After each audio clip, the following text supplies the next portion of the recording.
Last week, the Speaker of the House said that God had spoken to him and he was going to be like Moses and lead us, out of Egypt and across the Red Sea. The Red Sea moment, which apparently for the evangelical Christians is this big thing. I have been to Egypt.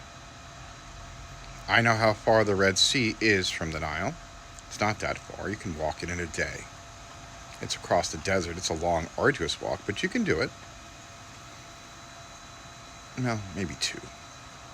We were in cars, and it was 25 years ago, so who the fuck cares? Anyway, if I were to say to you, God has spoken to me, I am Moses, and I am going to lead all 3,500 of you followers forward. You would ask if I was taking my medication, because, well, that's a sign of insanity. God is not speaking to him. Not at all. God's not speaking to me. God's not speaking to you. That's your brain.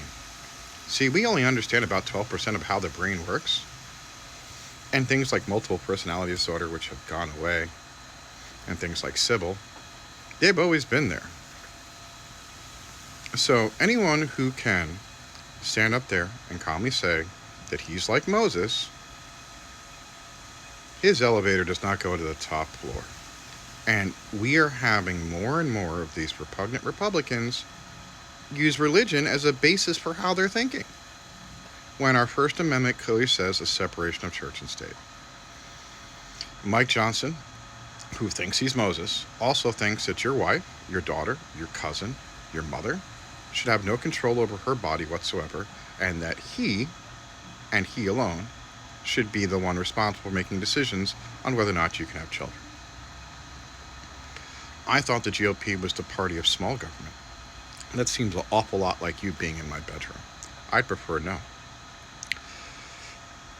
For the benefit of our society, the benefit of women in our society in general, and the fact that these people are insane, please vote blue.